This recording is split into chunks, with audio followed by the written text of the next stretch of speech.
वन्य जीव बोर्ड की 23वीं बैठक हुई आयोजित। सीएम पुष्कर सिंह धामी की अध्यक्षता में हुई बैठक। सीएम धामी ने कहा, इस प्रकार की बैठकों से खुलेंगे विकास के मार्ग। स्कूली बच्चों की सुरक्षा को लेकर प्रशासन सख्त। अभियान में 45 स्कूल वाहनों के किए चालान। 2 दिनों में 75 से ज्यादा वाहनों पर हुई कार्रवाई। 30 जुलाई से शुरू हो रहे हरिद्वार में कावड़ मेले को लेकर तैयारियां तेज। श्रद्धालुओं की सुरक्षा के लिए प्रशासन ने किए व्यापक इंतजाम। करीब 400 सीसीटीवी के जरिए होगी निगरानी। आदर्श चंपावत विजन को मिली नई रफ्तार। मां पूर्णागिरी धाम मार्ग को जगमग करने के लिए एलईडी स्ट्रीट लाइट परियोजना का शुभारंभ। 8 करोड़ रुपए से ज्यादा की लागत के होंगे विकास कार्य। लाखों श्रद्धालुओं का सफर होगा सुरक्षित और आसान।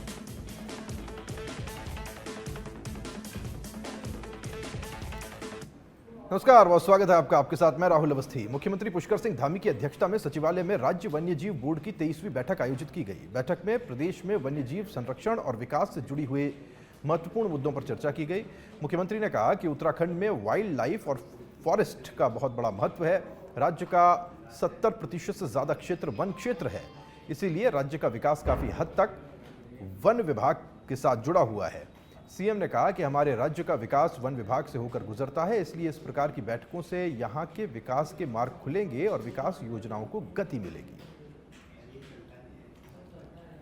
तो मुख्यमंत्री पुष्कर सिंह धामी खास तौर पर वन्य जीव संरक्षण और वाइल्ड लाइफ प्रोटेक्शन, साथ ही साथ वनों के संवर्धन को लेकर के आज महत्वपूर्ण बैठक ले रहे थे। और ख़ास तौर पर ये वो बैठक है जिसमें उत्तराखंड का भविष्य भी निहित दिखाई देता है। उत्तराखंड एक ऐसा स्टेट है, एक ऐसा राज्य हमारा, जहां वन्य जीव और वन संपदा का सबसे ज़्यादा महत्व है, क्योंकि अधिकतर भूभाग वनों से घिरा हुआ है और यहीं से एक बेहतर उत्तराखंड का सांचा बनता है, खाका बनता है। और इसी महत्वपूर्ण मुद्दे पर आज ये बैठक रही है। बहुत बड़ा महत्व है और हमारा 70% से ज़्यादा भूभाग यहाँ का फॉरेस्ट है, तो इसलिए हमारे बहुत सारे मुद्दे हैं। हमारे राज्य का विकास मैं अगर कहूँ कि वन विभाग से होकर गुजरता है तो इसमें कोई अतिशयोक्ति नहीं होगी। इसलिए इस प्रकार की बैठकों से यहाँ के विकास के मार्ग खुलेंगे। जो समस्याएं हैं आसपास के क्षेत्रों में, राज्य की विकास योजनाएं हैं, उन सभी को बहुत गति मिलेगी। उनको आगे बढ़ने का तेजी से जो है मार्ग प्रशस्त होगा। हरिद्वार से खबर है, जहां पर स्कूली बच्चों की सुरक्षा को लेकर प्रशासन सख्त है। विभाग के अभियान में 45 स्कूल वाहनों के लिए चालान किए गए और 2 दिनों में 75 से ज्यादा वाहनों के ऊपर कार्रवाई हुई। फिटनेस, परमिट और सुरक्षा इंतजामों में मिली खामियों के ऊपर यह कार्रवाई की गई। एआरटीओ ने स्कूल प्रबंधन और वाहन संचालकों को चेतावनी दी।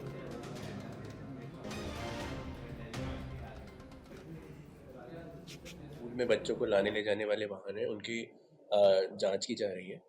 इसी क्रम में अभी एक अभियान चल रहा है जिसमें अभी तक लगभग 75 से ज़्यादा वाहनों के चालान हो गए हैं और लगभग 10 से 12 वाहन इसमें सीज हुए हैं, जिसमें कि डिफरेंट ऑफेंसेस जैसे कि ड्राइविंग लाइसेंस हो गया, गाड़ी का परमिट हो गया, और जो कुछ सुप्रीम कोर्ट के इसमें मानक हैं जैसे कि फायर एक्सटिंग्विशर के या व्हीकल कलर का या फिर आपका फर्स्ट एड बॉक्स का, इन सब चीज़ों की जांच चल रही है।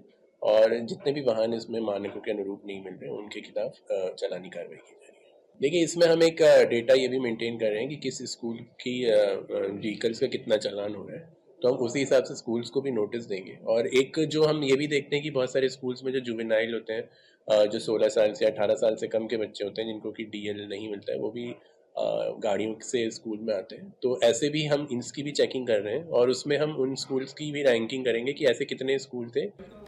प्रधानमंत्री नरेंद्र मोदी के फास्ट ट्रैक कोर्ट वाले ऐलान पर कांग्रेस ने तीखी प्रतिक्रिया दी है। देहरादून में कांग्रेस प्रवक्ता डॉक्टर प्रतिमा सिंह ने आरोप लगाया कि सरकार जनता को गुमराह करने की कोशिश कर रही है और अब लोग इस तरह के दावों के झांसे में नहीं आएंगे। उन्होंने कहा कि मौजूदा समय में असली मुद्दा केंद्रीय शिक्षा मंत्री धर्मेंद्र प्रधान की जिम्मेदारी तय करने और उनके इस्तीफे का है। कांग्रेस प्रवक्ता ने सवाल उठाया कि सरकार धर्मेंद्र प्रधान का इस्तीफा क्यों नहीं ले रही है। उन्होंने रेलवे में लगातार हो रही घटनाओं का जिक्र करते हुए सरकार की जवाबदेही पर भी सवाल खड़े किए।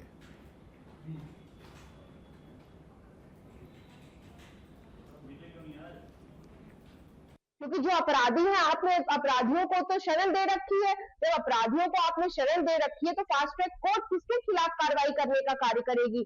मोदी जी को माफी मांगनी चाहिए पहली बात, जो हमारे नेता प्रतिपक्ष माननीय राहुल गांधी जी की डिमांड है, क्योंकि निहत्थे बच्चों के साथ अत्याचार करने का कार्य उन्होंने किया है। धर्मेंद्र प्रधान का इस्तीफा होना चाहिए। ये फालतू की बातें कि मेरी सॉलिडारिटी है, मेरा साथ है, आपका साथ नहीं चाहिए किसी को। अब न्याय चाहिए, और न्याय जब तक नहीं होगा तब तक ये युवा और युवाओं के साथ कांग्रेस पार्टी का एक एक कार्यकर्ता सड़कों पे खड़ा रहेगा। क्या मुख्यमंत्री पुष्कर सिंह धामी के आदर्श चंपावत विजन को एक नई रफ्तार मिली है। मां पूर्णागिरि धाम मार्ग को जगमग करने के लिए 8 करोड़ 10 लाख रुपए की लागत से एलईडी स्ट्रीट लाइट परियोजना का शुभारंभ किया गया है। इसके साथ ही जिले के दूरस्थ और अब तक बिजली से वंचित तोकों में विद्युतीकरण का काम भी शुरू कर दिया गया है। इस परियोजना के तहत ककराली गेट से मां पूर्णागिरि मंदिर तक लगभग 20 किलोमीटर लंबे रास्ते पर आधुनिक एलईडी लाइट लगाई जाएगी। इसके पहले चरण के लिए 2 करोड़ रुपए स्वीकृत भी हो चुके हैं। मंदिर से पहले के 3 किलोमीटर दुर्गम पैदल मार्ग पर पर्यावरण की सुरक्षा को देखते हुए अंडरग्राउंड केबल से रोशनी की जाएगी। इससे रात में यात्रा करने वाले लाखों श्रद्धालुओं का सफर सुरक्षित और आसान हो जाएगा। इसके अलावा दूरस्थ गांव तक बिजली पहुंचाने से और पहुंचने से ग्रामीणों के जीवन स्तर में सुधार होगा और रोजगार के नए अवसर बनेंगे। शुभारंभ के मौके पर राज्य मंत्री सुभाष बागोली सहित कई जनप्रतिनिधि और अधिकारी मौजूद रहे। वक्ताओं ने कहा कि इस पहल से धार्मिक पर्यटन को बढ़ावा मिलेगा और मुख्यमंत्री पुष्कर सिंह धामी के नेतृत्व में चंपावत को मॉडल जिला बनाने के संकल्प के तहत विकास योजनाओं को तेजी से धरातल पर उतारा जा रहा है। देखिए, 2 महत्वपूर्ण घोषणाएं हैं। एक तो जगपुड़ा से ककराली गेट तक जो है विद्युत की लाइट्स की व्यवस्था है, और दूसरा जो है वो ककराली गेट से पूर्णागिरि मंदिर तक माता मंदिर तक लाइट की योजना है। तो जो दूसरा चरण है इसको प्रारंभ कर लिया गया है, और ये योजना जो है सितंबर तक पूर्ण करने का इसको लक्ष्य रखा गया है, और बहुत तीव्र गति से इस पर काम चल रहा है। माननीय मुख्यमंत्री जी की मंशा है और उनके दिशा निर्देश हैं कि जो हमारा माता पूर्णागिरि मेला है, ये पूरे प्रदेश का सबसे बड़ा मेला है, उसको 12 माह और 24 घंटे चलाए जाने के लिए इस पर कार्रवाई की जानी है। तो इसमें कई सारे कार्य हैं, जिसका एक जो पहलू है वो हमारे लाइट का था। उसके अलावा यहाँ बाटना गाड़ और जो हमारा किरोड़ा नाला है, इस पर पुल के माध्यम से जो आपदा के समय में बाधा आती है उसको भी दूर करने के लिए कार्रवाई है। साथ ही रणकोची माता टेम्पल पर जो कार्य है उसको कराया जाना। उत्तराखंड के आयुष एवं आयुष शिक्षा मंत्री मदन कौशिक ने राष्ट्रीय आयुष मिशन की समीक्षा बैठक में विभागीय अधिकारियों को कई अहम निर्देश दिए हैं। उन्होंने आयुष्मान आरोग्य मंदिरों में कार्यरत योग अनुदेशकों का मानदेय बढ़ाने का प्रस्ताव जल्द तैयार कर केंद्र सरकार को भेजने को कहा है। प्रस्ताव के मुताबिक योग प्रशिक्षकों का मानदेय 250 रुपये प्रति घंटे से बढ़ाकर 500 रुपये प्रति घंटे किया जा सकता है। मंत्री ने आयुष संस्थानों के विस्तार, निर्माण कार्यों में तेजी, नए आयुर्वेद मेडिकल कॉलेजेस की स्थापना और पुराने भवनों के हस्तांतरण को लेकर भी आवश्यक कार्रवाई के निर्देश दिए। साथ ही कर्मचारियों की लंबित मांगों पर सकारात्मक निर्णय लेने और नियुक्त कार्मिकों को प्रमाण पत्र वितरित करने के निर्देश भी दिए गए। बैठक में विभिन्न विषयों पर समीक्षा की गई। आयुष मिशन के अंतर्गत जो राज्य में हमारे काम चल रहे हैं, जो हमारे अन्य प्रकार की योजनाएं चल रही हैं, उन सब की हम लोगों ने समीक्षा की। इस चालक पिछले दिनों जो कुछ हमारे आयुष के डॉक्टर हड़ताल पर गए थे, उनके संबंध में चाहे उनका ACP हो, चाहे इस प्रकार की जो सारी थी, उन पर भी आज हमने योजना बनाई है कि जल्दी 1 महीने के अंदर अंदर उस सारी योजनाओं को हम या उनके जो उनसे संबंधित विषय उसको पूरा हम लोग करेंगे। उत्तराखंड प्रौद्योगिकी विश्वविद्यालय के चर्चित पेपर लीक मामले में बड़ी कार्रवाई की गई है। संयुक्त जांच में दोषी पाए जाने के बाद में सहायक प्रोफेसर आशीष कुमार गुप्ता को सेवा से बर्खास्त कर दिया गया है। विश्वविद्यालय अब उनके खिलाफ FIR दर्ज करने की तैयारी में है। साथ ही उन्हें 7 सालों के लिए विश्वविद्यालय की सभी परीक्षा संबंधी गतिविधियों से प्रतिबंधित कर दिया गया है। कांग्रेस प्रदेश अध्यक्ष गणेश गोदियाल ने तंज करते हुए कहा कि बीजेपी सरकार दिन प्रतिदिन अपना विश्वास खोती जा रही है। जहाँ जहाँ पैर पड़े संतन के, तहाँ तहाँ बंटाधार। सहकारिता विभाग, चिकित्सा विभाग और उच्च शिक्षा विभाग की अपार असफलता और बंटाधार करने के बाद अब संतों ने टेक्निकल शिक्षा में आकर वहाँ भी बंटाधार कर दिया। आज टेक्निकल यूनिवर्सिटी का पेपर लीक हो गया उत्तराखंड में और छात्रों की उम्मीदें एक बार फिर धराशायी हुई। इससे पहले उच्च शिक्षा विभाग का क्या हाल किया, स्वास्थ्य विभाग का क्या हाल किया, सहकारिता विभाग का क्या हाल किया, ये उत्तराखंड की जनता से छुपा हुआ नहीं है। मैं उत्तराखंड में टेक्निकल यूनिवर्सिटी के इस लीक हुए पेपर के लिए सीधे तौर पर उस विभाग के मंत्री को जवाबदेह ठहराता हूं और मुख्यमंत्री धामी जी से मांग करता हूं कि इस पेपर लीक की गहन जांच।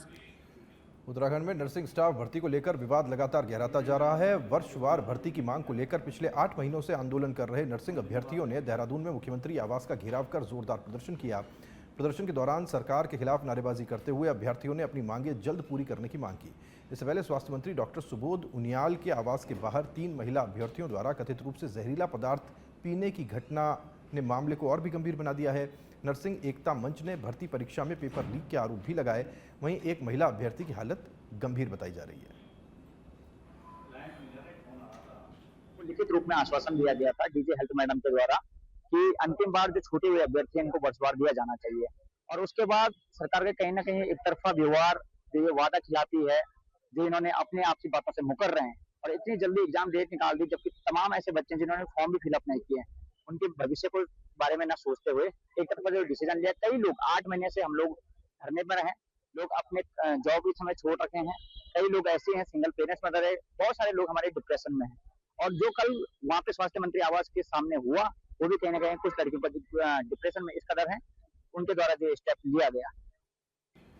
हरेला पर्व के अवसर पर नगर निगम देहरादून ने पर्यावरण संरक्षण और स्वावलंबी किचन गार्डन को बढ़ावा देने के लिए नई पहल शुरू की है। महापौर सौरभ थपलियाल ने बताया कि 16 जुलाई से शहर के सभी वार्डों में महिला समूहों के माध्यम से घर घर सब्जियों के पौधे वितरित किए जा रहे हैं। उनका कहना है कि बड़े पौधों की अपेक्षा लोग सब्जियों के पौधे लगाने में अधिक रुचि लेते हैं, जिससे घरों में हरियाली बढ़ने के साथ ताज़ी सब्जियां भी उपलब्ध होंगी। उन्होंने बताया कि इस अभियान को लोगों का अच्छा सहयोग मिल रहा है। वहीं नगर निगम जल भराव वाले क्षेत्रों को चिन्हित कर वहां सुधार कार्य भी तेजी से कर रहा है।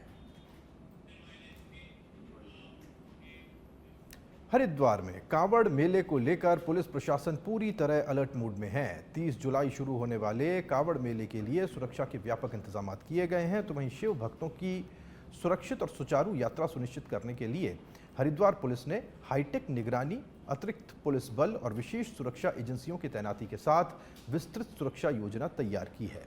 साथ ही सोशल मीडिया पर अफवाह फैलाने वालों के खिलाफ भी सख्त कार्रवाई की चेतावनी दी गई है। एसएसपी नवनीत सिंह भुल्लर ने बताया कि कांवड़ मेले के दौरान सुरक्षा व्यवस्था को मजबूत बनाने के लिए अतिरिक्त पुलिस बल और अन्य विशेष इकाइयों की तैनाती की जाएगी।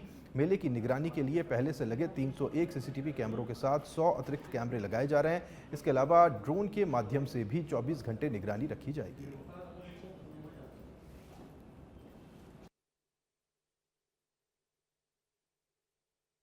तैयार है कांवड़ को मेले को लेके, और इसमें यही तय हुआ है कि जो पैदल कांवड़ है उसकी ऊंचाई 6 फीट होगी, झांकी की ऊंचाई 10 फीट होगी, और जो डीजे आते हैं इसमें जो 25 डीजे वाले चिन्हित किए गए हैं उनको नोटिस हमारे द्वारा सबको जारी कर दिया गया है, सर्व हो गया है, जो कि एक 75 डेसिबल जो माननीय सर्वोच्चतम न्यायालय है उनके द्वारा जो डेसिबल लिमिट है साउंड की, उससे ज़्यादा ध्वनि पे ना बजाएं। हरिद्वार पुलिस प्रशासन